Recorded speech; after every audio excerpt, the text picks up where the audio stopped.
podcast. My name is Keenan, joined by my brother Kyle, as always, joined by Timmy. Hey guys, how are you? Doing well. It's good. I'm glad you guys are doing all right. I've been through emotions the last like about 17-ish hours. Actually, more 24 hours. It's been about 24 hours since a debacle happened, but we'll get into that later on. So, is there anything you guys wanted to say prior to us getting into these Sunday slate of games and possibly touching on Thursday too? You know what? I No. just think I'm deeper into this. I want to call it a take, but my theory that this Kelce Swift partnership, courtship, whatever you want to call it, even deeper into thinking it's a PR stunt. Like the amount of Taylor Swift references, the amount of shots of Taylor Swift we're getting at the game, all of this, it just seems a little much. It seems a lot much, actually. So I'm not sure how legit it is, and I feel even more. What do you call it? My vocabulary is shot Skeptical. right now. But I'm feeling even more. No. Well, skeptical too, but I'm feeling more. What do you call it? Like confirmed in my beliefs now. After yesterday, yeah, that's where I'm feeling. Okay, that's fair. I personally think that they're a thing, but again, it is what it is at this point. Like it's everywhere. Like, and you can't go on a show or anything that hasn't at least touched upon it at one point, and us included now.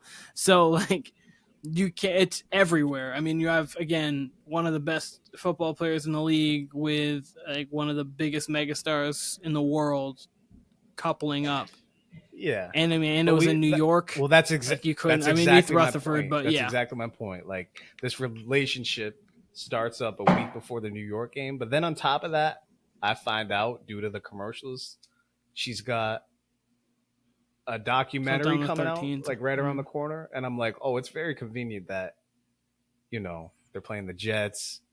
You're in a suite the week before. You come to the New York game or the New Jersey game, whatever, and then you get a Sunday night football, not just like and a then regular just the game. amount of press that the NFL is doing on top of that. Like on their Instagram, it says the Chiefs are 2-0 as Swifties. It just feels very much thrown in our face, and I don't know. We've seen a lot of power couples. We've seen a lot of celebrity couples. I think, and people have brought this up in the past, that Kelce badly wants to be famous, and it seems that way more than ever. And I think their podcast like shot up to the top of the charts. Like it just seems calculated. That's all. Yeah, it seems calculated. That's fair. Timmy, any thoughts on that before we get started here? My take is that they're probably together. We did see Swift in the box, like press box or whatever, with Kelce's mom. They were like hugging and whatever. It kind of looked like they knew each other better than just like a PR stunt. But I totally agree with what Kyle's saying about they keep talking about Swift. Like if you caught the Jags Falcons game, they brought up how Swift was going to play 6 concerts next year in London in that stadium, and that you could start booking your tickets. And it's like they are definitely going kind of off the deep end on just bringing up Swift whenever they want to on pretty much every game, even if it doesn't have anything to do with Swift being there or anything like that. So. Yeah. And I want to also just shout out, right before you go, Kyle, shout out Travis and Jason Kelce's mom. So she went to the game and sat with Jake from State Farm, and then went to sit with, obviously Taylor Swift. And then also you have to think she has 2 Hall of Fame sons. Like that doesn't just happen out of nowhere. Like it's different to have 2 pros. So she has 2 first ballot Hall of Fame sons, which is a crazy thing to have. So shout out. I don't even know her name. 3 Super Bowls. Yeah, she got 3 Super Bowls. Shout out Mama Kelce. And she got to watch both of her sons play in the Super Bowl together. So shout out Mama Kelce for that. I might have tweeted that Donna Kelce is a cloud chaser yesterday, but that's neither here nor there. But yeah, it just feels very much forced in our faces. And I wouldn't be surprised, like come March after the football season's done, like the partnership's over, the relationship's over. Like I'm just skeptical. And I'm skeptical of celebrity life anyway. But this more than anything, like I've been around for quite a few celebrity relationships and even like celebrity, whether it's NBA or NFL athlete. NFL athletes are generally like famous in NFL circles and even in sports circles, but not as famous in Hollywood circles as NBA players. Like it's hard because they got helmets on. You know, so Odell was like one of the first. Well, not one of the first. I should say there's other people who were, but like in the modern, like the last like 10 years, Odell was like one of the biggest ones. Probably still is, honestly, one of the biggest ones. Like he legitimately became like a celebrity. Yeah, like Tom Brady. Obviously, like I was gonna say Tom Brady didn't become a celebrity like that till like the very end of his career. Like it took basically that last ring in New England for him to become like celebrity. The 2016, like right after they beat the Falcons, I would say this is when he started. Then they beat the Rams, and then definitely when he beat the Bucks, but like or when he won as a Buck. But like that Falcons one, it took really like 15 years of Tom's career for him really to become like a huge celebrity. And obviously with NBA players, the second they become decent to good, they can become actual stars. Just again, it's 5 players. You technically have more, other than like quarterback, you have more impact on the game because you play offense and defense, and you're just more recognizable because again, you don't have a helmet face. on. But I just think it's mutually beneficial for the NFL and Taylor Swift to be crossing over as far as fan bases go. Apparently Swifties have been checking in on these games. Any one at 27 mil last night was most since the right. Super Like Bowl. any one of these, I guess I mean this respectfully, but any one of these hives, like like the Swifties or like the Rihanna Navy or the Beehive, the fans. Imagine if Beyonce got in a relationship with someone in the NFL. Are you kidding me? Obviously, like she's with Jay-Z and that's Jay-Z, but like, could you imagine if Beyonce was starting to go to games? Like if she was like Beyonce and LeBron, boy, like if Beyonce and LeBron got together, that would literally shut down everything. That would shut down everything. You would think. Oh my God, life wouldn't even be worth living. Everything would be. You'd only hear about LeBron and Beyonce every day. Yeah, so that's where I'm at. I just have my my BS horns up. And your skepticism, all that. Yeah. And again, I'm that way around most celebrity stuff and most things in general. Yeah. But yeah, let's talk. One thing too, though, with the Swift thing, so she declined to play or do the Super Bowl halftime show in 2024. If she had accepted that, I would totally be on train. It's fake. It's just to hype her up, getting her big, and everybody knows her, obviously. But her declining it kind of makes me feel like, if she really wanted this for publicity, it benefits Travis way more than it benefits Swift. It does. So. It does.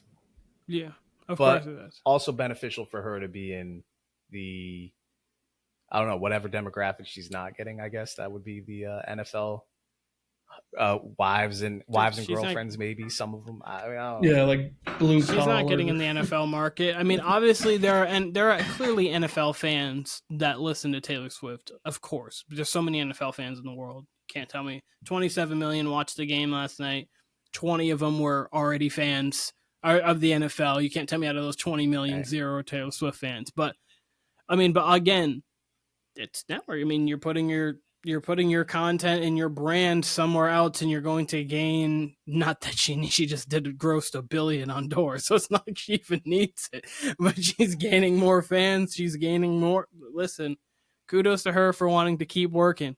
Like it definitely, I think they're a real relationship, but I also think that they both understand the benefits of her and him getting together. There's working, but then there's genuine, there's disingenuous. That's all. And I'm just pretty anti-disingenuous in general. So I guess that's where it's coming from. We'll see. We'll see if they break up and then she has, I mean, everyone's been saying she's going to have like a nice Travis Kelce album at the, so we'll see if she has another cardigan to give. All right. Well, I was not talking about Swifty, but you know what? It's a big NFL story. Speaking of, so, I mean, it's not a big NFL story, but it is a big story right now. It's one of the biggest stories. That's being forced. In fairness, that's how I feel. Yeah, I'm like big to who? Fair. That's my thing. Is big to who? 100% fair, but in reality, it is big. Big to who? It is big. That's all I. Big to people who are watching media. What do you mean? It's big to sports media. It's a topic that's getting covered on every network and everywhere. Yeah, so but who? of course it's But big. again, who? What market is it big to? What do you? I don't know what you're asking. What do you mean to who? Who is it big? Like who are they? Like who's the market they're presenting this to? Like who's it big to? Who is it aside from the Swifties? Who is it a big deal to? Everyone can. I mean, to people consuming the common person consuming the NFL who are not like NFL diehards. Like they're obviously getting other people to come watch the NFL, and for casual NFL viewers, clearly their views went up, so they're getting it to The somebody. Swifties, I mean, right? But I obviously mean, do you know anybody who's actually started watching the NFL because of this, or has gained a new interest? Do I know? Because I already have, because all of my friends are true True. football fans. So But I mean, like people personally you've do not. encountered. But I don't. But I'm saying I don't encounter many people. I don't saying the people I'm around daily are true football fans. So no, I haven't personally encountered it. And I'm not saying that it is. I'm just saying they're targeting something, and the story's mass. Story's huge. You'll see it on CNN. You'll see it on ESPN. You'll see it on wherever. We've talked about it for 10 minutes. I mean, like it's It's big in the media. Everywhere. No, I agree. So it's big in the media, but I'm saying that's like all I was saying. I'm saying who's it's big actually big too. I just haven't got that answer yet. That's my point of it feeling forced. It's big in the media, in the NFL media, but not. I agreed with you saying it was forced. I was just saying it's a big story. I don't care about it. It's a big story. Like it doesn't affect me in any way, shape, or form because I'm already an NFL fan. But it's just a big story because everyone's covering it, so it's making it. It's forced. It's forced, but it's big. That is what it is. But okay, moving on. NFL. So obviously we've seen different kind of breakdowns how we've done it week to week. So this week we decided to go with like a winners and losers thing. So we're choosing about 3 or 5 winners from the week and 3 or 5 losers. So again, not that this is probably none of our answers, but you could say the winners are Swiftie fans because they are watching, or the winners the NFL because of the number of views that you had watching the game was more than regular season games have had in the past. So you could say that would be a winner. That is not going to be us, but you could say, like, if for reference, that would be a winner. So Timmy, winner or loser, wherever you want to start, you feel free. What do you want to start with for the weekend? For loser, I have anybody that attended the Falcons Jags game. It wasn't competitive. They didn't score till they were already down 2 scores, and then their offense just looked terrible. In my opinion, that was a really boring game, like I said it would be. You did have the pick 6, so that was kind of exciting. But neither offense really looked like they could handle the defense. It kind of just looked like a lot of punts, a lot of back and forth of nothing. So, also, it's funny that the Falcons finally had a productive tight end, but it wasn't Kyle Pitts. Jonnu Smith. Yeah. Like what? 95 yards. And like 8 catches or something. He actually had like a really solid game. But Kyle Pitts is out there wide open on a lot of these routes, and he doesn't even get looked at. So I have them in the losers. I think the Falcons personally need to look for other options. I would probably put Heineke in. I think he's willing to air it out and actually look at all his reads at this point. They asked at halftime if they were thinking about making that switch, and they said absolutely not. But I think they had 7 points at halftime, and I don't know if that's how you win football games. So, yeah, Kyle, did you have anything to add to that? Because I do. I mean, I do, and I'll just kind of segue it into my loser segment. I could just say Mac Jones, but I'll say quarterbacks in general. And it's kind of been on the theme that I've been talking about the last couple of weeks. Quarterback play in the NFL is just generally anywhere from average to below average, outside of maybe 6 quarterbacks. And we just saw it on display yesterday. Ritter was bad. Mac was bad. Zach Wilson actually turned in a good game. Probably his best game he's ever played. But across the league, like I can't believe, like Heineke, that's an example. Like he's a guy who's like a mobile quarterback. He's not entirely playoff Yeah, games. he's not played like well. he's He not played well great against at the one Bucks. thing in particular. Like he doesn't have a cannon for an arm necessarily. He's not like Lamar fast, but like he can do things. He can move the ball. He can have control of an offense. Like the fact that he's backing up Ritter is kind of a joke. I mentioned to you, Keenan, yesterday that like I would take him on the Pats right now. I think he would instantly make the Pats better.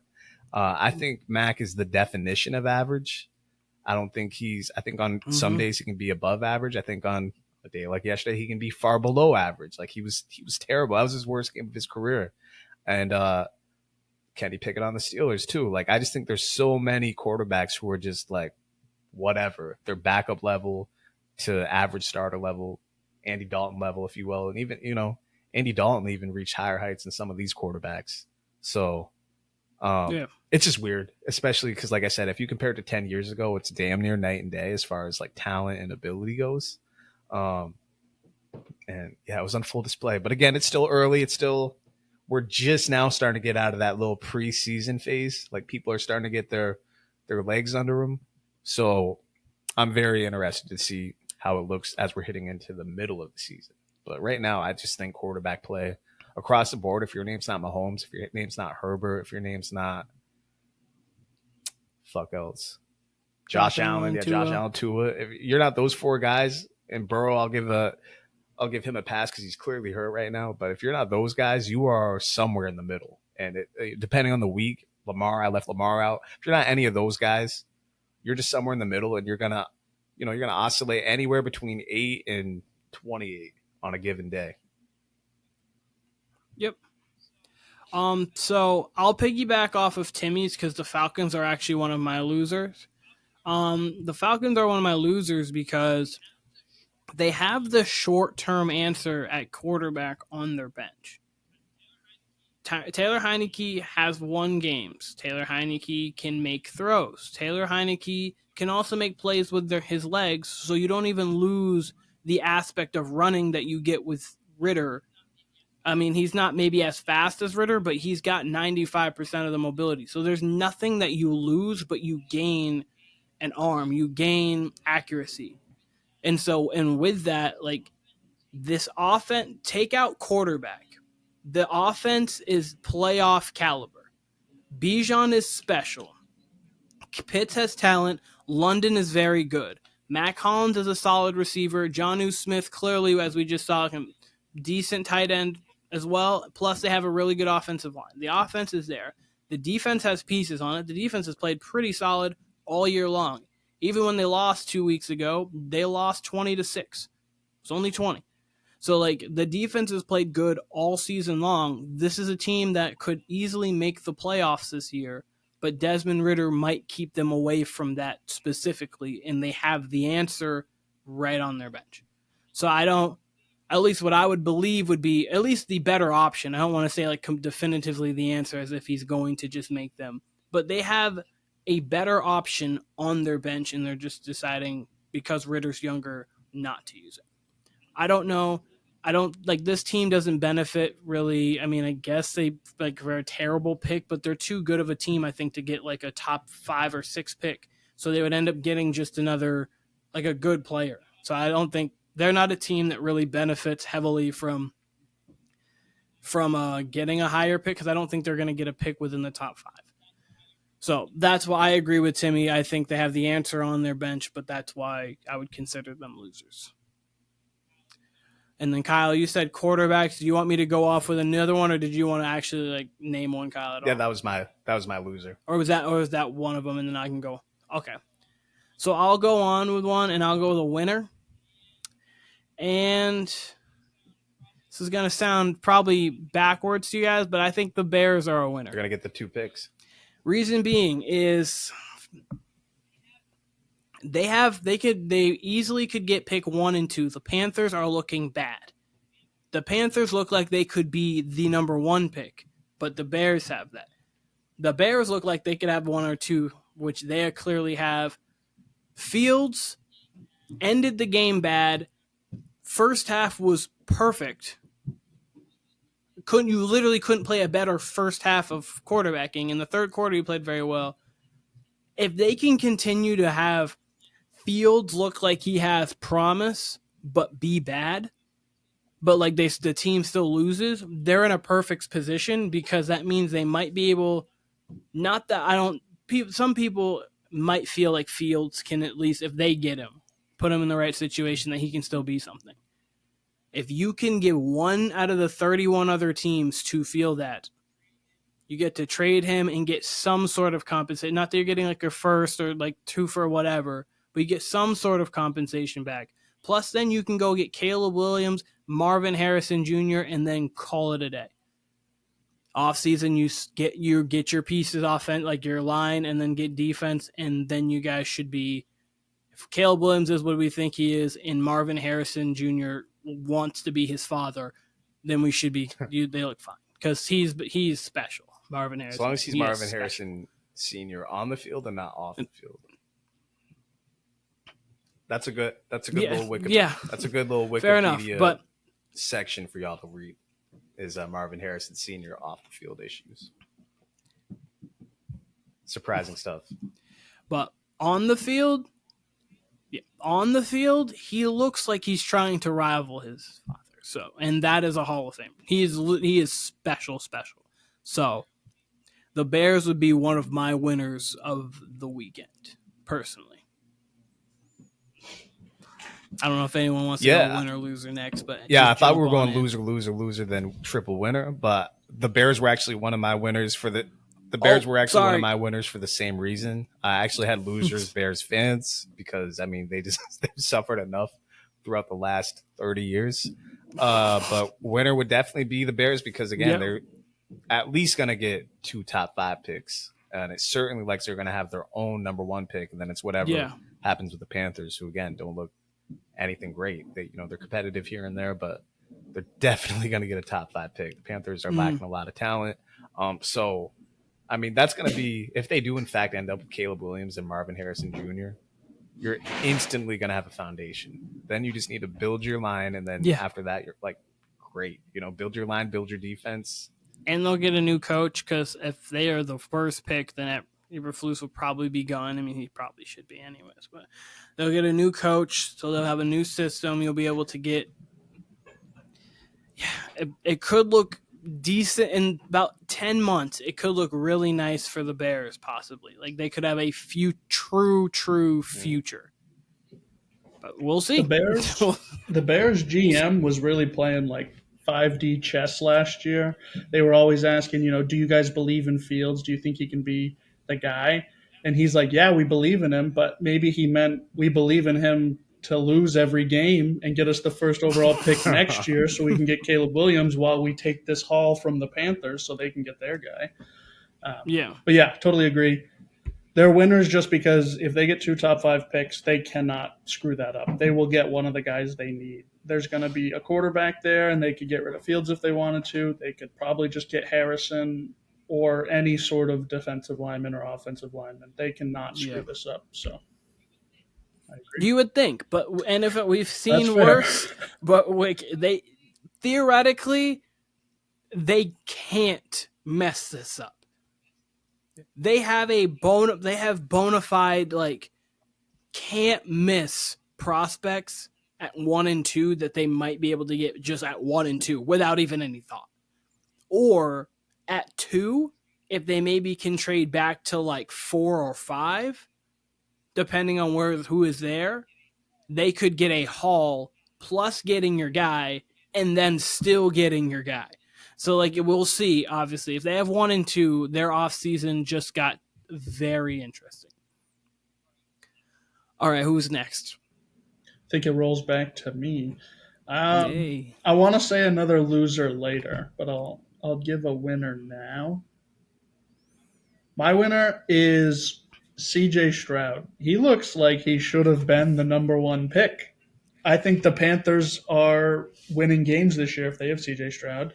He's doing it with like less named people. Obviously, like nobody knew who Nico Collins was, or is it Nico Collins? Yeah. And then Nico Collins, Tank Dell. Tank Dell looks amazing. Even Schultz got into it this year or this game. Mm-hmm. It's like he's really starting. I don't think he's thrown a pick all year. Nope. 7 touchdowns, 0 picks. He's looking amazing. 6 touchdowns, 0 picks.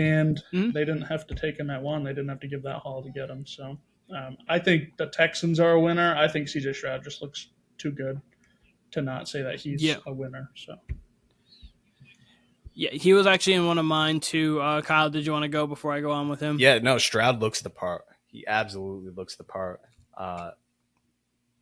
It's the same thing. I mean, we talk about it a lot with NFL, NBA in particular. It's situation and fit. Like you bringing up the Panthers, it makes me wonder how he would look on the Panthers. Like, would he look as good? Like, I don't think Bryce Young would certainly make the Texans any better, but I wonder how good Stroud would look. You know what I mean? I mean, he'd probably overall make them better because I think truly great QBs make the people around them better, regardless of what weapons they have. Yep.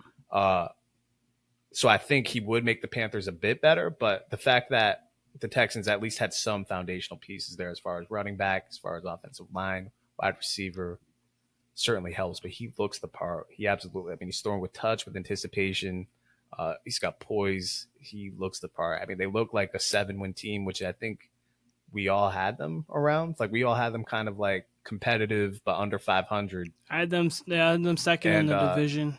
Whatever that was. If you're a 7-8 win team in your rookie year and you've got the pieces, you could very well be a contender by year 3. Playoff team by year 2, and then you're off and running. So, yeah, Texans are absolutely winners. Stroud looks the part, and they got a bright future ahead of them for sure.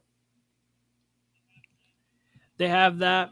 Will Anderson's still getting his legs under him, and Will Anderson's was like a surefire prospect, so you expect him to develop into something too. So you've got a great offensive quarterback right now. Obviously, it's been 4 games, so we don't really know fully how his career is going to pan out. But so far, so good. You cannot play better than what he's done. Hasn't turned the ball over, winning games, making the right decision, making the right plays. So you have that. You have a defensive player who you think is going to be able to develop into something special. And then I would say in the draft this year, I think they're going to probably have like a mid-first pick. I don't think they'll make the playoffs. Obviously, the Jags had a nice win. But honestly, the division is not a lock at the moment in time. Like, I'm not confident that much in the Jags right now to say the division's a lock. Their goal, to me, would be mimicking what the Bengals did. And obviously, the Bengals paired Chase with Burrow, or Burrow with Chase, rather, because they drafted Chase. They're not going to get Marvin Harrison Jr., but they can get Emeka Egbuka. I always, his last name's weird. But like, he is one of the top 4 wide receivers. Ohio State has 2 top receivers on their team right now. Already played with him, has rapport with him, can come in. You get a true number 1. Nico 2, Tank Dell 3, Dalton Schultz. Hopefully Dameon Pierce can continue to progress, get that offensive line shored up, and then that team could definitely compete for a playoff spot next year, especially if that defense keeps progressing as they are right now. Kyle, winner or loser, you go on with whatever you would. I'll go with the winner, and I'll go with the Buffalo Bills. What a win for them yesterday. That was a statement win, divisional showdown. I mean, I think we all thought it was going to be. Yikes. I mean, I certainly thought it was going to be like a 3-point game or in that vein. I thought it was going to be a tough game for the Dolphins, but I thought they were going to be up to the task, and the Bills just kind of said no. They took that game over. They played with a ton of energy. I mean, how could you not with that home crowd? They got a pretty rabid fan base, but their defense was flying around. Their offense, like I said, Josh Allen looks like a new Josh Allen, or like what Josh Allen's supposed to look like. I mean, he's being smart with the ball. He's being electric. I mean, he's basically a wide receiver back there. He gets the Cam Newton comparisons, but to me, Cam Newton was like a linebacker, and Josh Allen's like a wide receiver back there because he's, oftentimes the most athletic guy on the field. But, that's a masterpiece of a win for them. And they're probably my favorite. Like, going into last week, or going into this week, I should say, I think all of us probably had Miami as our top contender in the AFC. Buffalo has to usurp them after that for me. And, the way the Bengals have looked, the way KC has looked. I mean, the KC's got some questions. Buffalo, just through 4 weeks, Buffalo looks like they have the least amount of questions in the AFC right now. Them in Baltimore, I would say. Baltimore doesn't really have questions for me. They're injured. Like, that's it. And even with the injuries, I would say their defense is a question mark. But, yeah, I mean, Baltimore's right there. You know, if Buffalo's 1 for me, Miami's probably 2, and then I would say maybe Baltimore's 2B. You know, I just kind of want to see how it progresses, but you know, but for Buffalo to blow out a Miami team that just put 70 up, granted on a team that quit halfway through the game, but they put 70 up, no list, no one's done that, and then Buffalo to blow them out by over 2 scores. Yeah, you got to take your hat off to them. They're definitely a winner for me. Yeah, I definitely echo that. They weren't on my list, and the reason why they weren't on my list was because I figured someone else would bring them up, so I tried to stay away from. But clearly, Josh Allen played a perfect game. You could not play a better football game than what he just played. That defense, it was 14-14. I was like, okay, this game is going to be 45-42, something. I thought it was going to be good. And the Bills put up their end. They got their end of that 45-ish range, and then they just said no to the Dolphins. And it's going to be interesting to see. Two after the game was basically kind of saying to I don't know if it was to the team, to whomever, what was like this is a good wake up call for us, because I feel like coming off of a 70-point W, winning by 50, doing that, you kind of feel on top of the world, like you can do whatever and your offense can't be stopped. And I think getting punched in the mouth like this early on actually might be good for them, because they'll understand that, guys, the season doesn't end in week 3. Like we have a lot more weeks to play. Any team can get us, and for us to be there, we're gonna have to compete. And they cannot wait for Jalen Ramsey to come back. Like they need Jalen. Yeah, Ramsey that defense hasn't looked as improved. Absolutely, that defense hasn't looked as improved as we thought. Granted, they do have injuries. Granted, that's true, and they do have Vic Fangio, and maybe this looks different by week 8, but they definitely do not look as great as we thought. I mean, but Buffalo, I cannot believe how motivated they look. Diggs ate them up. I just can't believe. I mean, granted, they're a divisional rival, but I'm truly impressed with how they carry themselves. A lot of teams where you have back-to-back kind of just shitty losses, the KC one obviously being heartbreaking, and then just having the Bengals just take it to you and out-tough you in the postseason last year. We've seen more talented teams than them fold in that situation. Seattle really never recovered from the Malcolm Butler thing. Mm-hmm. And they look motivated. They look the part. Same way I said CJ Stroud looks the part. They every bit look the contender part. I certainly thought they're going to be a pretender this year, and no, they do not look pretender at all. So props to them, for real. Yeah, 100%. I also had them on my winners list. Just purely dominant win.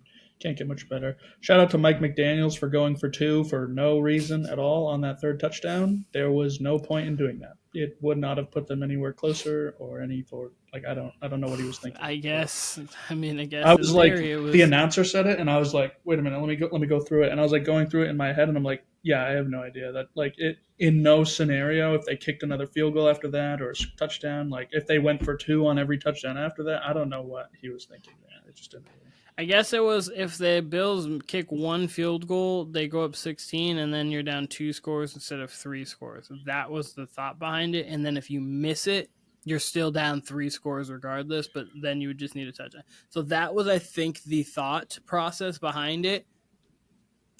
He was thinking. I don't know about. He was thinking that their defense that just let up 28 points in the first 20 minutes of the game was going to only hold them to a field goal for the rest of the game. I just didn't. Hey, that's confidence, though. The one thing that it is confidence. All right. So I'm going to go with another winner, because I have 3 losers. I had 5 winners. Pretty simply enough, I could have got more losers. I have 3 losers. I have 5 winners. So winner, 49ers.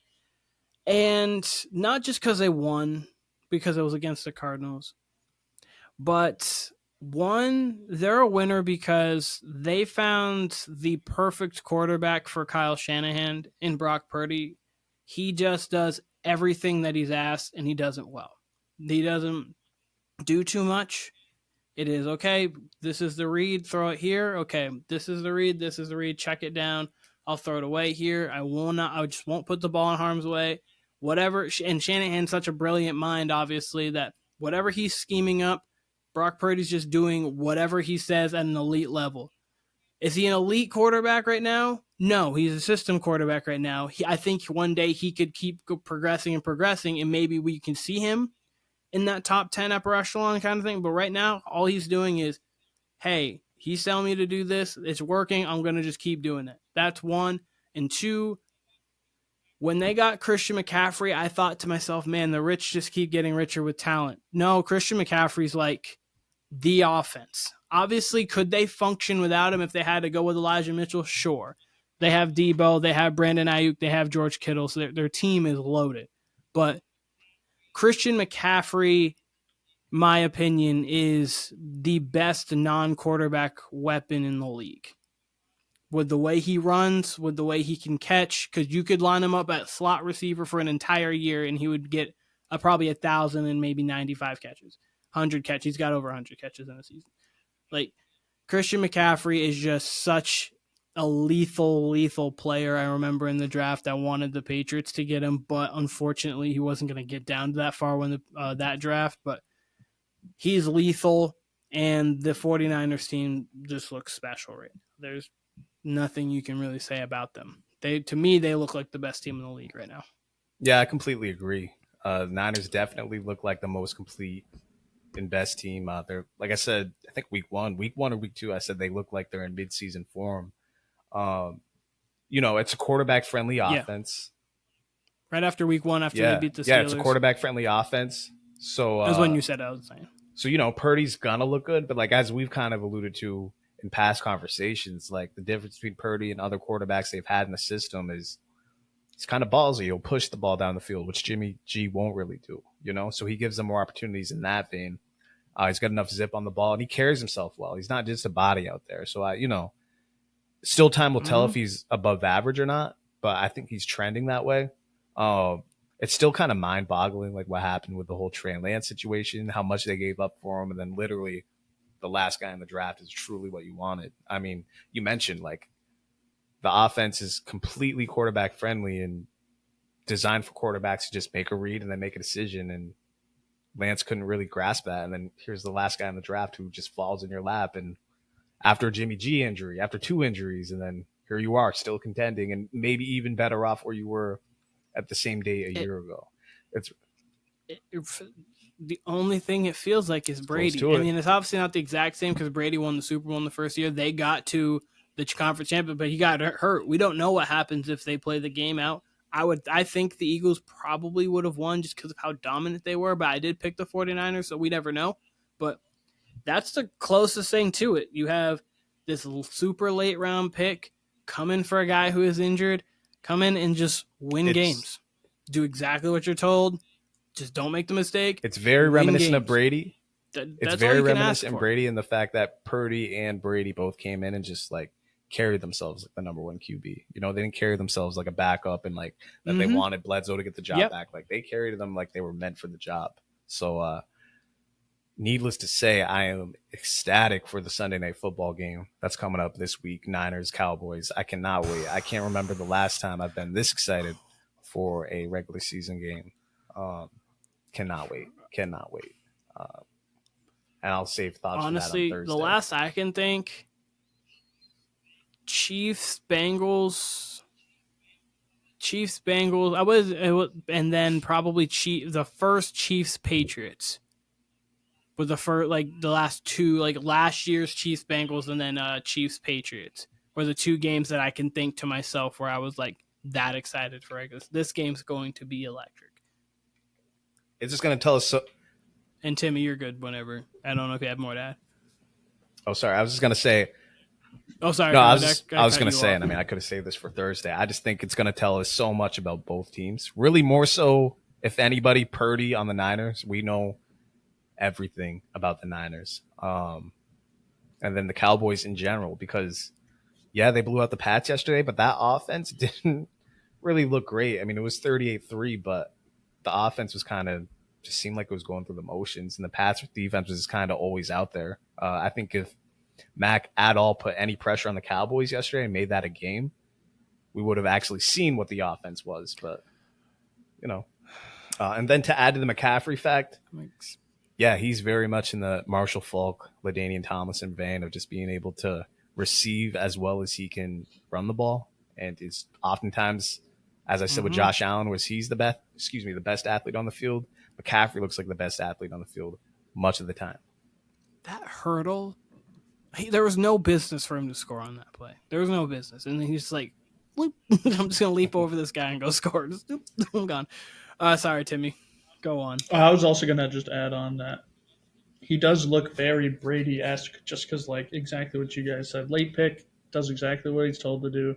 And he looks just a little bit better than he did last year. Obviously, last year he looked very solid, but he seems to have taken a step even with the injury. And he could literally finish this season as like a top 10 QB statistically just because he does exactly what he needs to do and they're winning games. It would be interesting to see him like this Sunday if they put him in a situation where like he needs to shine for them to win, just to see like if he is what it is. But either way, he's still going to be very successful this season. I do want to see Purdy down 10 absolutely. at some point. We'll eventually see it. Who knows when? Yes. It might not be till the NFC Championship game. Yeah, absolutely. I do want to see him in that spot and just see like how he's going. I mean, right now he's 18 touchdowns, 4 picks, 110 quarterback rating, 69% completion percentage for his entire career. You really can't ask more. Doesn't turn the ball over, completes a high percentage of passes, makes the right play. I would love to see him. I would love to see Dak go score a touchdown late, put it like 28-22 per se, and then Brock. You got 2 minutes. See what they do. You got like minute 45, one timeout. They know they're gonna throw, so Mike is ready to run downhill, and let's see what Brock's got. I would love to see it. We also get to see the Micah Trent Williams matchup. It was good. It's going to be good. So that's always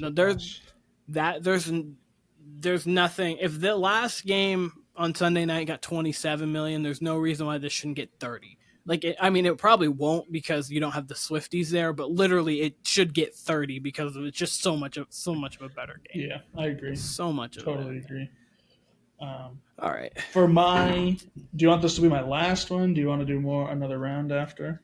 I don't know. We're kind of rolling. So just if we don't touch upon something else that we want to touch on after this round, we'll just go to the next one. All right. I'm going losers again. Yeah. Pittsburgh Steelers. Offense looks so bad. I watched a little segment. Stephen A. Smith was talking about them. He said their offense, they scored 6 points. Their offense never crossed the 50. Their offense also has never put up 400 yards in a game. Exactly. Since 2021. Matt Canada got there, they haven't put up 400 yards. Every other team in the league has at least 4 400-yard games, and the Steelers don't have any. They have 0. They cannot move the ball running, passing. Their defense keeps them in most games because a lot of the times they score, and then they're like within a score because of it. So, could you imagine if they had just a serviceable offense? Exactly. Like if they had the Texans offense right now, they would be fringe contenders. I would because the defense is legit. It's just the fact that I would put Big Ben in right now. From the grave, wherever this man is right now, I would sign him. Get Big Ben, get Heinz Ward, get Antoine Randall. Just let him run. Get Jerome Bettis. AB back. I don't care if he's Get Antonio Brown. Maybe if you get Juju back, he'll get back and he'll get back to TikTok. Juju, I'm sure they could put up 300 yards of offense. I'm sure of that. So getting to 400 wouldn't be that much of a stretch after there. Oh man! But yeah, this offense looks bad. The defense looks fine. Obviously, they put up 30, but the defense was on the field the whole damn game. Of course, they're going to be tired. They're going to let up points at the end there. It was close. It was like 16-6 for a lot of that game, and then it just kind of ran away at the end. But yeah, I have them as a loser. And then I also want to bring up what I had texted you guys about Colin Cowherd's take. And see what you guys' opinions on that. But if you guys want to add on to just Steelers being bad, go for it. No, bring that up. So the Colin Cowherd take was just that for Caleb Williams, he would be comfortable in the GM seat giving away George Pickens, TJ Watt, and 3 first-round picks to get Caleb Williams. To me, that's a lot. You're giving away a future Hall of Fame edge rusher who is literally in Defensive Player of the Year talks and probably will be for the next few years. Pickens could develop into a top 10 receiver. I've seen flashes. People like to call him push-off Pickens because he does have a lot of offensive pass interferences. Yeah. But he definitely has flashes where he does look like a good wide receiver. And then you're giving up 3 first-round picks. I've heard of people giving up, like saying you're probably going to get close to 5 picks for this 1 overall pick to get Caleb Williams. TJ Watt, in my mind, if Khalil Mack was worth 2 firsts, TJ Watt's worth 3. So you're giving up so many picks and 2 good players. I just thought that was a little overboard on Coward. I'm going to respond to your question with a question that will end up being an answer. Sure. Would you trade that for Patrick Mahomes? Yeah, I would trade it for Patrick Mahomes because we know Patrick Mahomes is. Oh no, don't get me wrong. I'm going down. Would you trade that for Patrick Mahomes? Watt, Pickens, 3 firsts? I don't really know, and I'll give that answer when I give my answer. I'll let you continue though. I was gonna say, okay, so Timmy, I'll keep asking you then. Would you do it for Josh Allen? Probably not. Would you do it for healthy wise? Would you do it for Burrow? I think I would only be willing to do it for Mahomes. You wouldn't do it for Burrow? I don't think so. Okay. What that basically is saying is that Caleb Williams will be Patrick Mahomes. Exactly. Because I agree with you. I would do it for Mahomes, and I personally would probably do it for Burrow, and that would be I would have a conversation about Josh Allen, and that's it. Like, I wouldn't any other quarterback. Jalen Hurts, I'd throw that's off my desk. No, I'm not. Jalen Hurts, I think, is really good, but it's still off my desk. Lamar, I don't know with the health, like asthma, that's off my desk.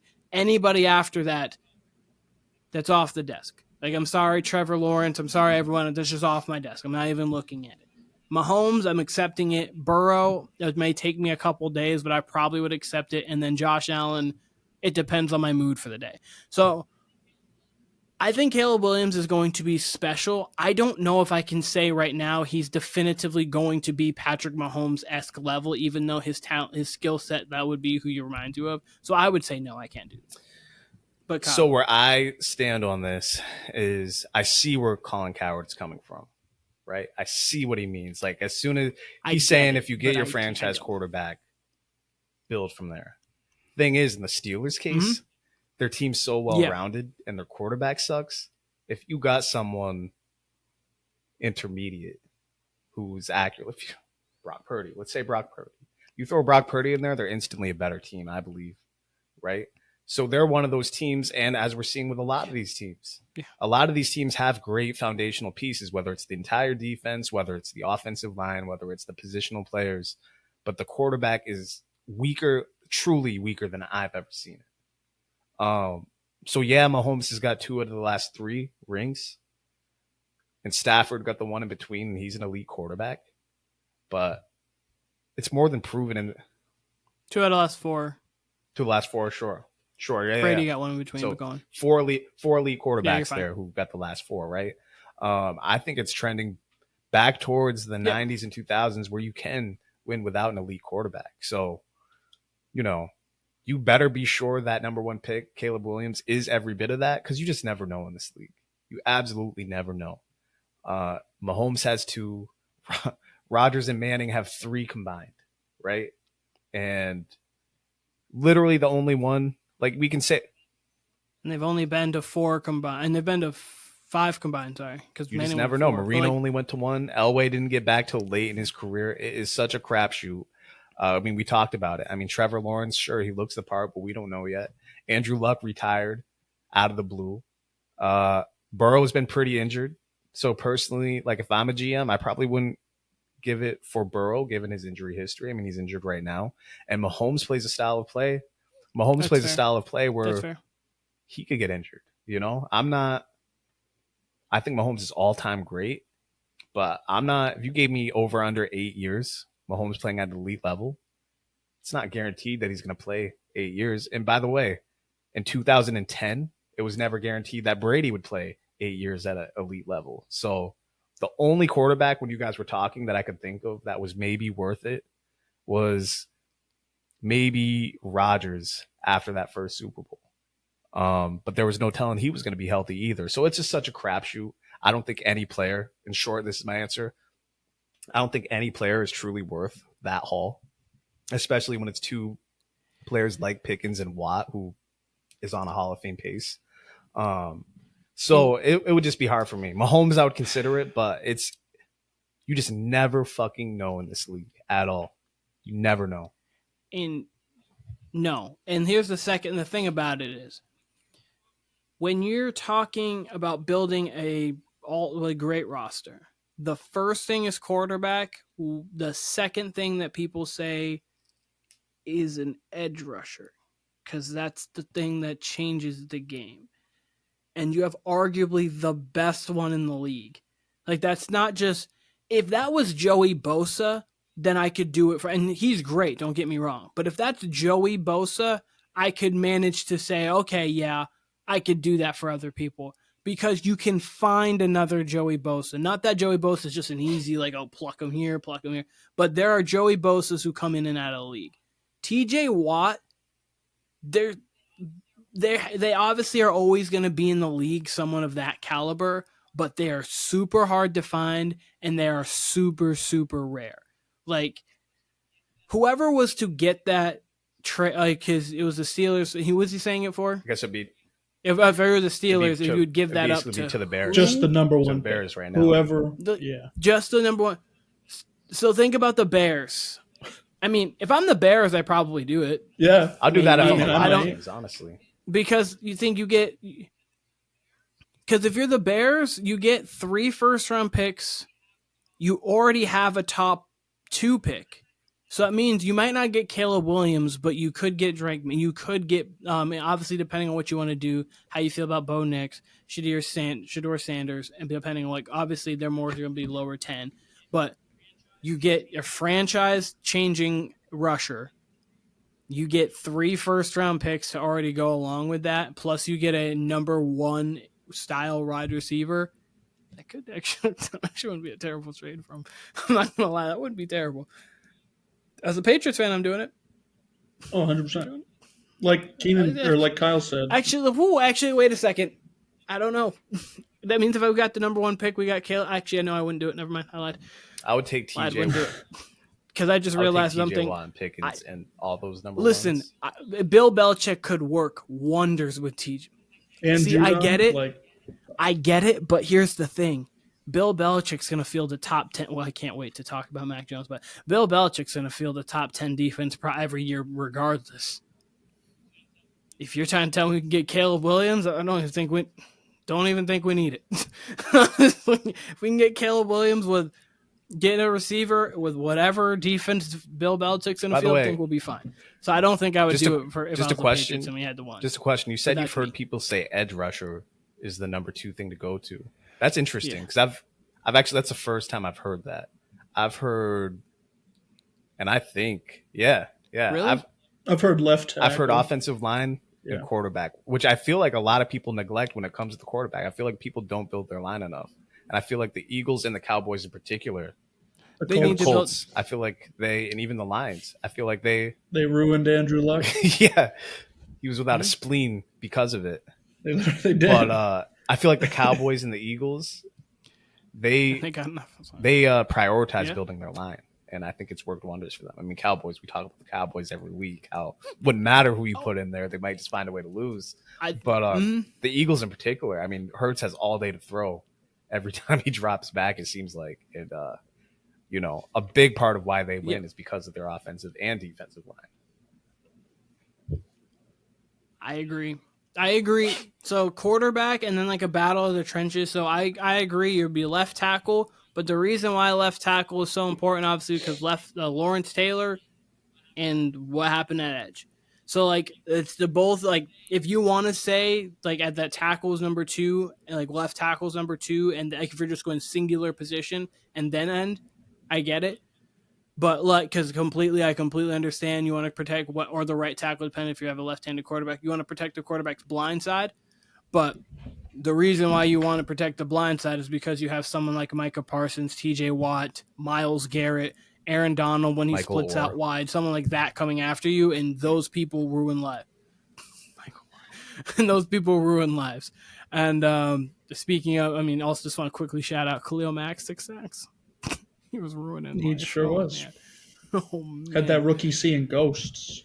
Yeah, he almost really was. He almost had the Micah. Really and was. they didn't even win that bad. He almost had the Micah game. Yeah, true. He almost had the Micah game. Kyle, is there anything that you wanted to bring up before I talk about something real important to me? Sure, yeah. I mean, he brought up Khalil Mack, which just allows me to bring up Brandon Staley, who could not help himself again. He said, it's 4th and 1. We're in opponent's territory. We're in our own territory. Could just learn from our mistakes, punt the ball away, facing a rookie quarterback. But the man just could not help himself. And he's the gift that keeps on giving. There's no fun in that. Yeah, exactly. I think I'm going to miss him after this year. Like, there's zero way he comes back after this year unless they win a Super Bowl, which would be impossible. He is literally, Keenan, he's like when you first start playing Madden as a kid and you're like, I'm not fucking punting. I don't care if it's 4th and 30. I don't care if, I punt the ball if I don't punt the ball, like I have no timeouts. I don't care about any of that. I just want to have fun. And that's Brandon Staley as a coach. Very interested if he'll ever get a head coaching job again. But, man, he tried losing again yesterday, and they won. And they literally – we talk about NBA teams a lot who can win just purely off talent. That's literally the only way the Chargers win is off the talent because, yeah, their head coach is out there just YOLO everything. So, yeah, Brandon Staley. Technically he'd be – I guess the Chargers fans would be a loser in this scenario, and I guess Brandon Staley's a winner because he's still got a job. So that's where I'm at. Or Herbert. Herbert's certainly the loser in this scenario. In this scenario, because correct. he's. What happened to his hand? I didn't watch the game, so I didn't see it. But I saw the tape job, and it looked pretty nice. On the pick that he threw, which was a bad ball in the second half. Also, speaking of Herbert, real quick. Herbert is a super, super talented quarterback. He needs to work on holding leads. I understand Staley doesn't put him in the greatest situations, but like, there's been too many times of these leads that like big time, like not even like late drive things. It's more like third quarter when you need to put the game away. They're going 3 and out too much. He needs to hold these leads because there was no reason why the Raiders should have been in that game at all. Absolutely no reason. But he threw a pick.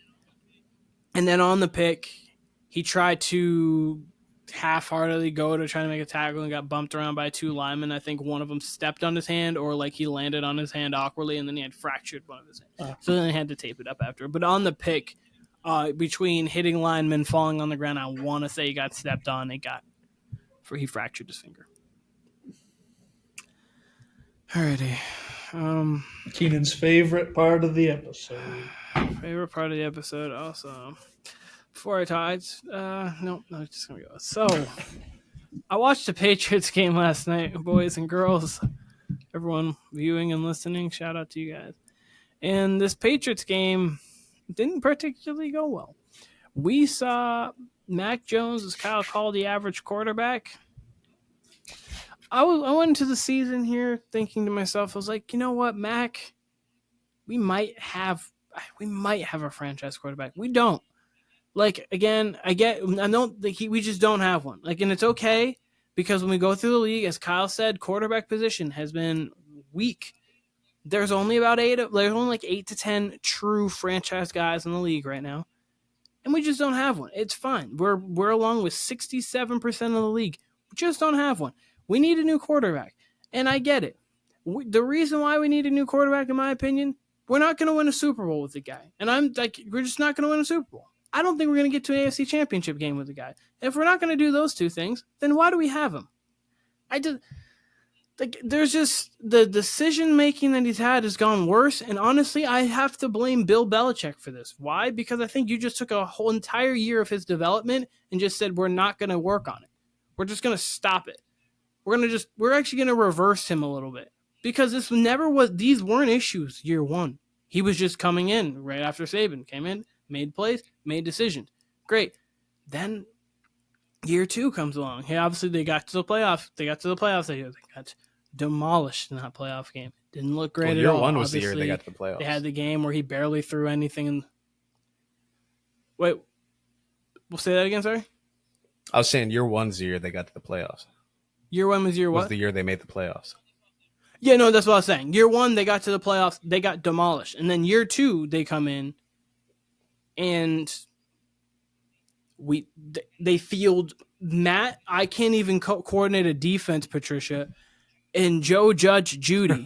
And they think that, okay, we're going to put Patty P and Judge Judy to go coordinate this guy over here who clearly needed a coordinator. He's not like Mahomes could work with that. But again, even Mahomes would be like, what are we doing with this? I'm just going to call my own plays, apparently. Like Brady would be like, no, this is my own offense. I'm not even consulting with Patty P and Joe Judge.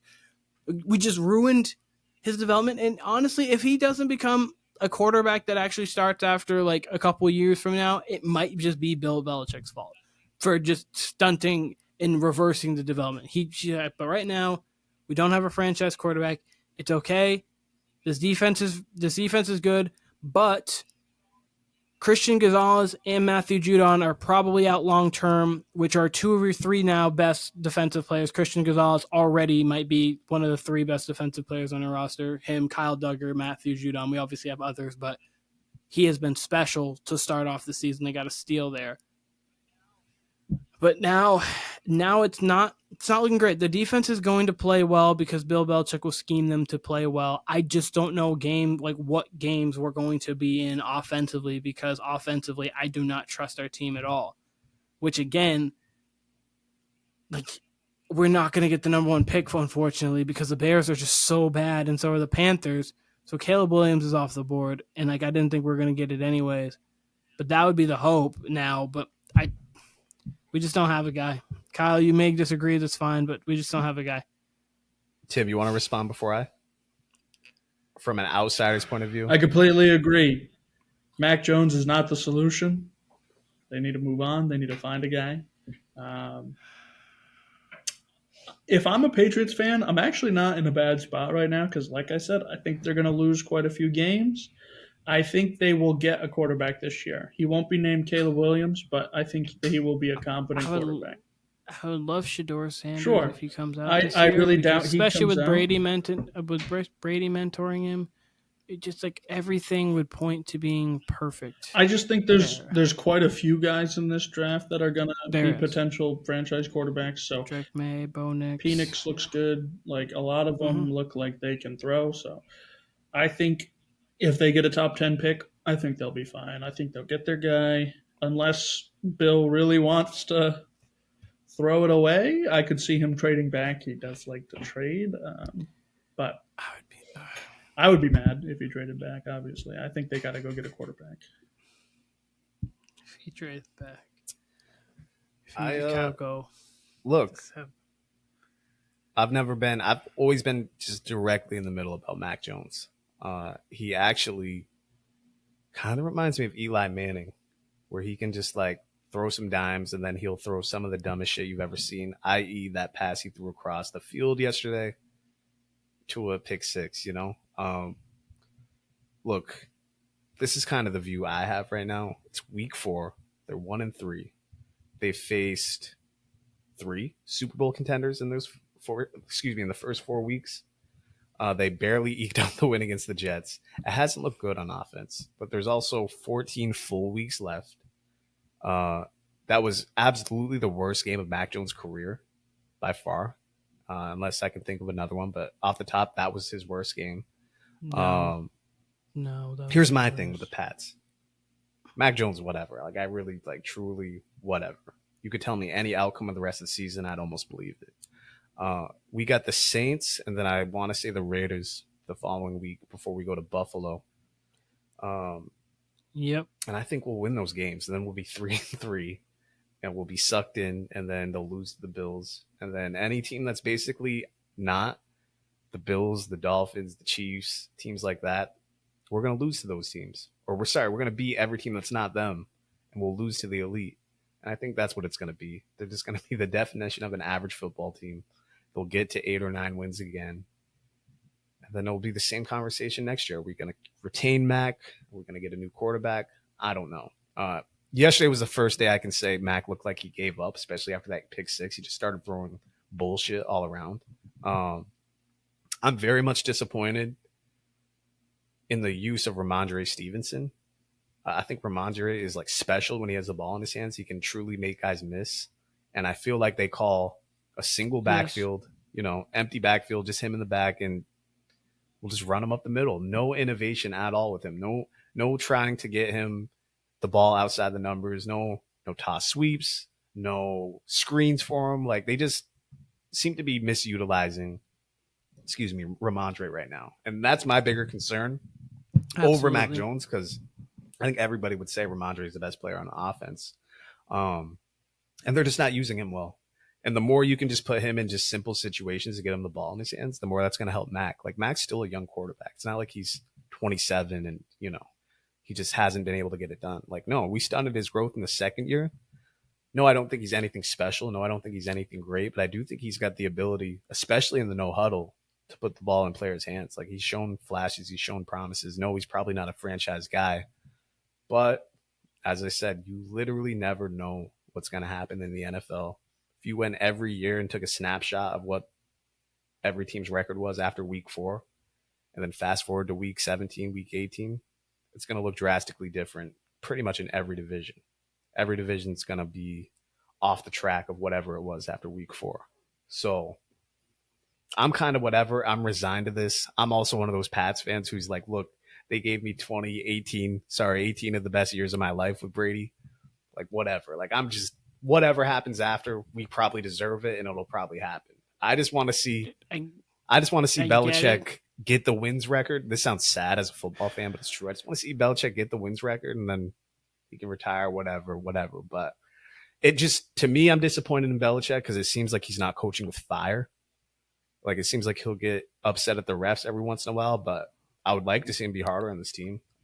Just the mistakes that are made, that shit pisses me off. I got a question. So I would rather them clean up the mistakes and go from there. But I truly just think this team is going to be one of those teams that beats up on all the lesser teams, and then all the elite teams are going to lose to. So, yeah, the definition of average. So I do have a question, Kyle and Timmy. I'd like to know your answer on this too. First thing I want to say is your Eli Manning comparison. People always remember Eli Manning for the 2 Super Bowls against the Patriots, but they're both 1.5 TD to interception ratio. Eli Manning's 84 quarterback rating. Mac Jones 88. Mac Jones is now 17-18. Eli is a 117 and 117. Now they both could be great on one game, be terrible one game, like we saw with Mac, be terrible early, late, great late against the Eagles. Like, no, I never thought about Eli Manning. Eli Manning's the human edible. Like, you just never know what you're going to get out of Eli. You could get a Hall of Fame performance, or you could get the worst performance of your life. Like, even that Super Bowl season, people wanted Eli out of New York. People wanted Eli out of New York early. Eli could give you a 5 interception game. Eli could give you a 5 touchdown game. Differences with Mac, we've never actually. He could give you a 5 interception game and a 3 touchdown game in the same game. Difference with Mac is we've never actually seen him beat a good team yet. But weirdly, I have this thing with Mac where if he went into the playoffs and beat a good team, I don't think I'd be surprised. That's probably how I would have felt before the year. Now at this point, after 4 weeks, I probably would be surprised with Mac. So I just want to see him to continue to develop. I'm not going to overreact after this week. It looked ugly. It looked bad. But again, that was probably his worst day at the office in his 3 years. And that's even with Matt Patricia. And he was going against an elite defense. But he's got to clean up the mistakes. He's got to clean up the boneheaded plays. Go ahead. What was your question? Clearly, it was the biggest loss of Bill Belichick's career. We know that 35 points, 38-3, got absolutely blown. absolutely blown out. Do you think it's time? Do you think it's time for him to retire? Do I think he's a bad coach by any means? No. But do you think, or at least not be a Patriot anymore? Do you think it's time?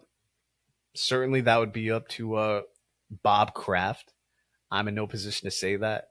Look, there's been Patriots fans who literally since the day Brady left, been saying fire Bill Belichick, and people continue to say that as Pats fans, fire Bill Belichick. And I normally think that's an overreaction. Now, again, just 4 weeks in, I can't really refute it. They've been average to below average since Brady left. Would I do it? I personally would not. I would let Belichick coach until he didn't want to coach anymore. He seems like a coaching lifer. But, God, I don't know. Like, he just, again, it doesn't seem like he has the fire. But, let's say the Pats did fire Bill Belichick. He'd go without a job for exactly 12 hours. He would have a new franchise. Coaches would fire, even if they had a near elite coach, they would fire that coach for Bill Belichick. That's just what would happen.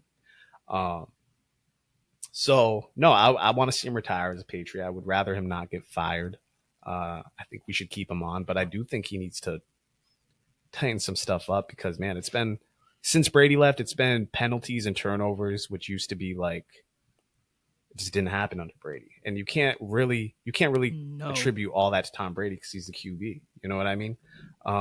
So somewhere along the line, Belichick has lost something, and I don't know what that is. But I would have to see more. I'm not gonna overreact after the worst loss of his career.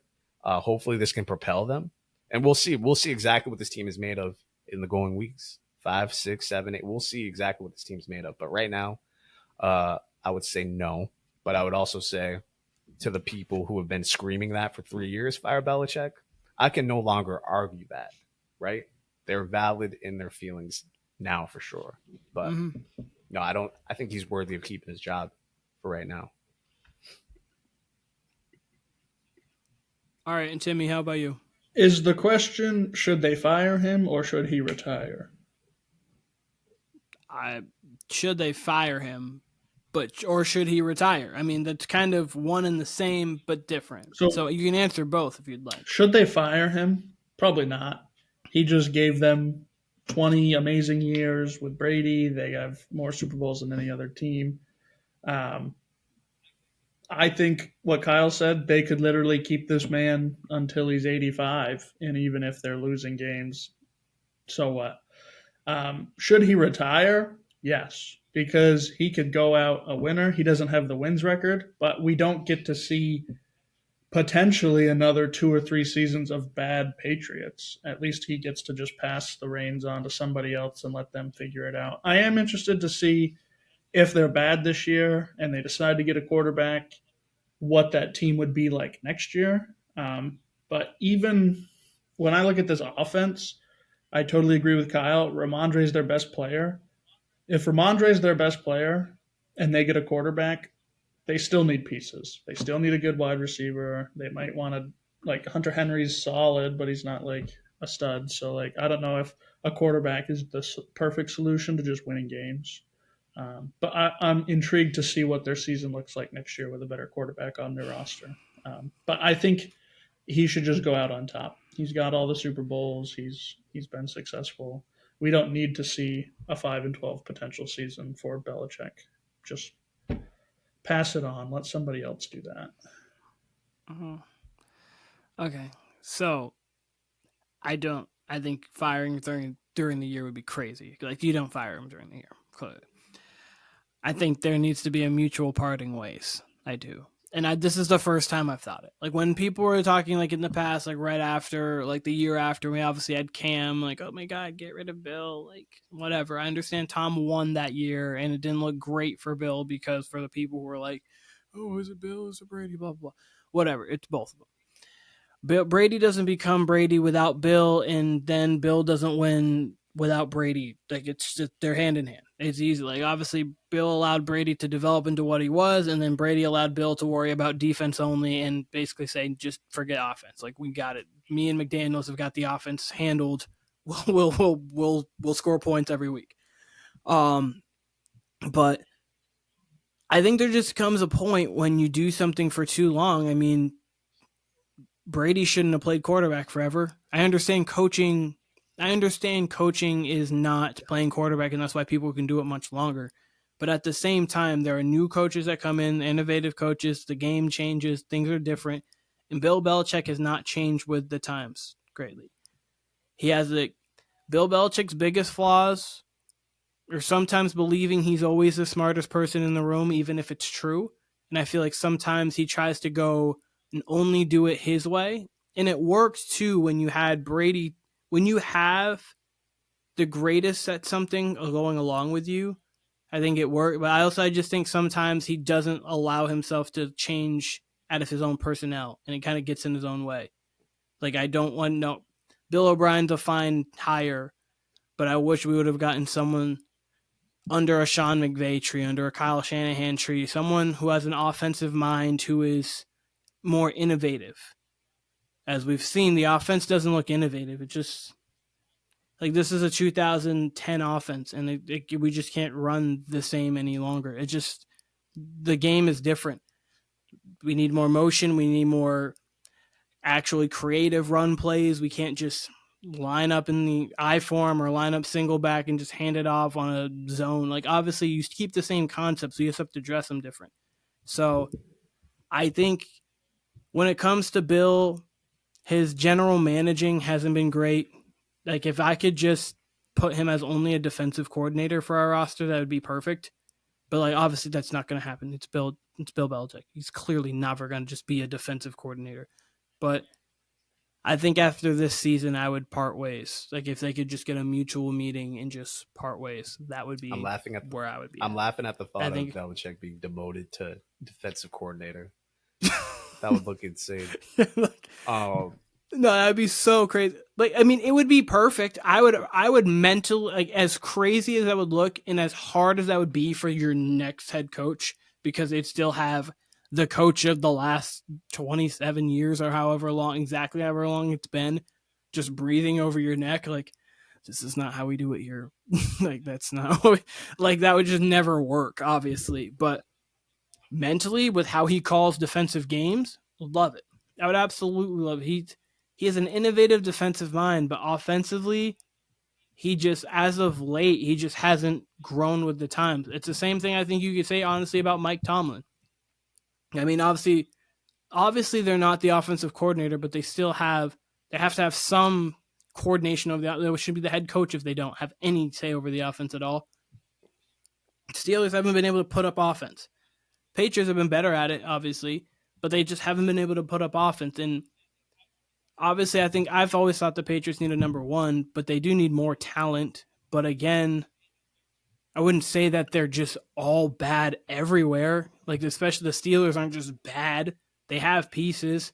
I think the Patriots have pieces. I just don't think they get utilized properly.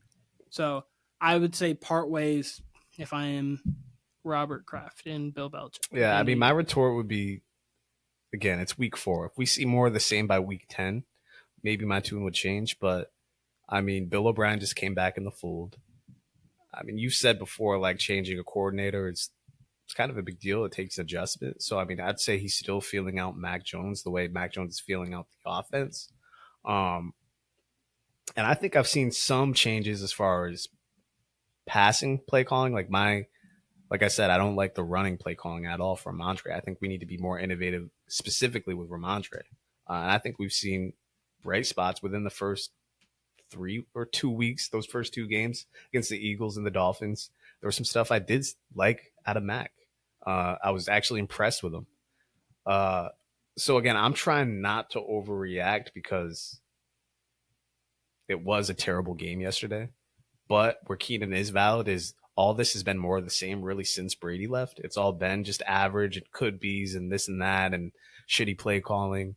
And I think GM Bill, I think that's been kind of overrated or underrated depending on how you look at it. I think he's done very well, especially on the defensive side of the ball in the last few drafts. And he's had a track record of that early in his career, even with offensive players early in his career. And again, I think our success was so high the prior 2 decades that this average looks far below average. You know what I mean? It just doesn't set the Patriot standard, but in reality, it's like right in the middle. So it's a tough spot to be. And I'm really intrigued by what's going to happen because, hey, if it's another 8-9 year or 9-8 year and they don't make the playoffs, which I think it will be for that last seed, you're going to see 8-9, 9-8 in the AFC. But if they miss the playoffs, yeah, I think he's absolutely on the hot seat going into next year. And I think Kraft will make that clear. But we have to see how it's going to play out. They're 1-3, which is where you don't want to be. But again, they faced in those first 3 weeks 3 Super Bowl contenders. I do think they win the next 2 games against the Saints and the Raiders, but we'll see. We'll see. Who do they lose to? I said I hope, but I mean, if they were to lose, they would lose to the Saints. But again, both of teams can't play offense. Yeah. And then also, Bill Belichick has not actually done great against coaches that he's coached before, like his old. So actually, losing both is on the Raiders table are bad. Somehow. The Raiders aren't great. That's why I think it's just going to be a carbon copy, unless we do see true development, which again we might see by week 8 or 9. Like this was even in the Brady years. October was never a clean year or a clean month for the Patriots. You used to see Patriots football in November towards Thanksgiving. You're right. It is different. It's absolutely different. But you also got to figure. Like the Chiefs can do that now. Like no, the Chiefs don't look great. This is a young quarterback in a new offense, essentially. And it's the 4th week, and out of the 4 games, there was 3 contenders. Let's just see. That's all I'm saying is let's just see. I agree with you. This has been nothing but mid ever since Brady left. It's frustrating to watch as a fan. It's absolutely frustrating to watch. But I am also trying to be pragmatic here and say, okay, he's been dealt not the greatest of cards, and the schedule hasn't been easy yet, so I'm trying not to overreact. So I'm just going to see what happens week 8, week 10, week 12. Then I can talk. Then I can make assertions. But right now, I'm not going to jump the gun yet. Saints, and then Raiders, and then we'll see what happens in the Bills game in week 7. I get it. I get what you're saying, and I don't even disagree with your thought process going into it. I really don't. Zach Wilson looked good last night. Anything's possible. Anything's possible if Zach Wilson looks good. He looked like... I mean, Zach Wilson played Patrick Mahomes last night. I almost saw... If the Jets would have came back and won that game, I would have seen it all. I would have seen it all in the NFL damn near. Yeah, Zach Wilson has looked garbage all 3 years, right? 3 seasons. And out of nowhere last night, he had the best game of his career. So, you just never know. No, don't get me wrong. Do not get me wrong. I'm not saying that things can't change. It's just... the evidence of the 35 games I've seen of Mac. It's been mid. And I get he had the fan. I was going to say, and it hasn't been always a fair hand for sure. At best, I think at his best, the 8th best quarterback in the AFC. Mac Jones, and that's hard to win with. Going from Tom Brady was like the best slice of pizza you've ever had. Like just a beautiful pie, right? Like just a nice cheese slice, just classic. And then you go to Cam Newton and it's like barbecue chicken pizza from like the spot downtown. That's pretty good. But you never know. Some days it just might be undercooked, might be overcooked. To Mac Jones, where it's like just Domino's pizza. You know what I mean? So I get it. And if it continues, you're absolutely right in everything you're saying. There's definitely going to be a tough conversation. If all this continues, it's going to be a tough conversation this summer with Bill and Kraft. But let's just see, because the NFL, like we say, week to week, you just never know. You just never know. Not sure.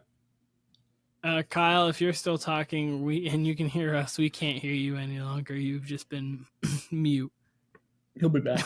We'll get him back. We'll hopefully get him back. The last thing I will say, and then Timmy, you can chime in, and then hopefully Kyle pops back in, is I just don't. I understand what he's saying. Is obviously when you go from Tom to that next kind of tenure, you're always going to have higher expectations maybe than you should. And I guess with me, it's not even the fact that I'm just like shooting super high. It's just that, like, think of like going through. Tua has shown promise. Stroud has shown promise. Trevor Lawrence has shown promise. Even Brock Purdy has shown promise. Technically, Zach Wilson has shown promise. He had the game against the Titans. He had this game. Yeah, I was gonna say Mac's had some games, but like, I never leave a game of Mac Jones thinking to myself, that is the guy. He's our dude. Even like Kirk Cousins is the same way. I never leave, even when he balls out 380 and 4 touchdowns. Like, for some reason, I just leave it and I'm like, there's still a little bit to be desired there. Like there's just like, and even if it's not even on him, it's just like a feeling I have. Like, and I can't even like say that it's like, I can't justify it by stats. I can't justify it by that. It's just sometimes you watch something and you just know. And sometimes what I know is wrong from what other people know and everything, but sometimes you watch something and you just know. When you watch Steph, when he really started, you just knew. When you saw Mahomes early, 2 games in, like, okay, like you just know. CJ Stroud's making you feel that right now. You're like, there's not even a thought. It's like, okay, that, whatever that is, that looks big time. Whatever it is, Joe Burrow, that's special. Trevor Lawrence last year, even, that looks special. Like, with Mac, I just look like, that looks like it was good. Like, even Brock Purdy looks more special. Like, just like things about Brock. Like, if you put Mac Jones in that 49ers offense, I don't think it runs the same. Like that's just the thing with it. But also, one thing Kyle brings up is how, we're only 4 games in, and I totally agree.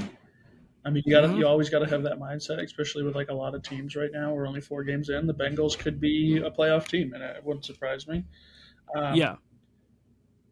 In my mind, when we're looking at Mac Jones, we're not just 4 games in. We're like 30 games, 35, 40 games? 35. So, 35 games. And in none of those games have I been like, yeah, that's their guy. That's the guy that's going to lead them to a 10-plus win season, double digits here. Like, he always just looks like mid. And that was like when Kyle said they've looked mid since Brady left. I couldn't agree more. They're mid. So. Yeah, no, and that's just the thing. Like, everything has just been, like, I'm going through right now. Mac Jones' best game against the Jags. He went 22-30, 227, 3 touchdowns, 0 picks, and a 50-10 win. And that was Trevor Lawrence with Urban Meyer. That was the end of the season. So that was Urban Meyer dancing with women at the club. That was that Jags team. So there's been like games like that. You've had moments like against the Eagles. Like, it's like some of the best games that we've seen from Mac, like the Eagles game this year was 316, 3 touchdowns and a pick. And the completion percentage is at 64, and that was in a loss, and that was already when he was down a lot.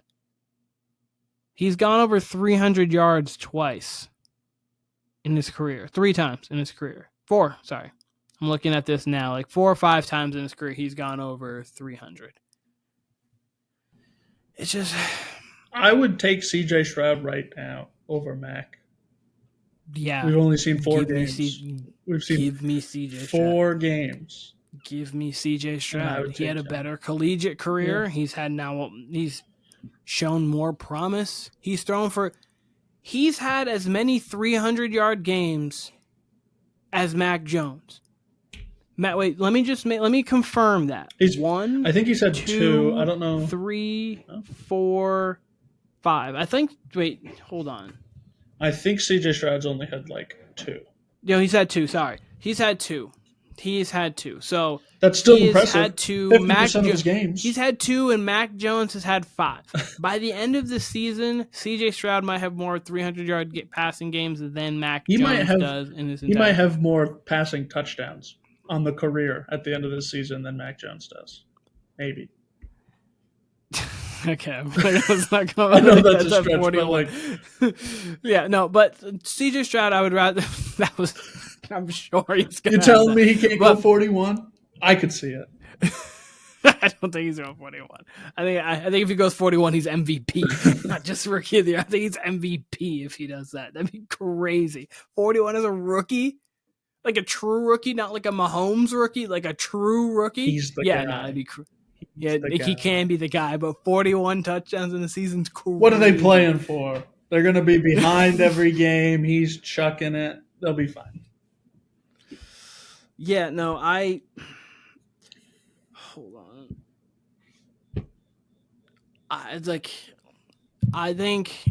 Do I think he's bad by any means? No. Do I think after this tenure he might just end up being a career backup? Probably. He should be a backup right now. I think he might just have a Teddy Bridgewater career, like you might find him, or a Case Keenum career, where he might start. You might find him in some spots where he even performs well. Might get on a run here or a run there, but then afterwards just doesn't get it done. So Kyle just wanted to, get some sleep, leave a little early here, but that's fine. But this was the Warner Brothas podcast. Me, Timmy, thank you for coming on. You can find us on Live Take, Kyle Castro, me, Keenan Warner. You can find us on Instagram, Facebook, YouTube, TikTok, the Warner Brothas podcast, everywhere. That's where you'll see us. Timmy, any last words before we could officially sign off? The Steelers suck. Go Giants. The Steelers suck. Go Giants. Didn't actually get to say this. Just want to say it real quick. Shout out to Zach Wilson for making my Sunday night actually entertaining, and we'll talk about the Bengals on Thursday. Cannot wait. All right, this was the Warner Brothas podcast, and we're out.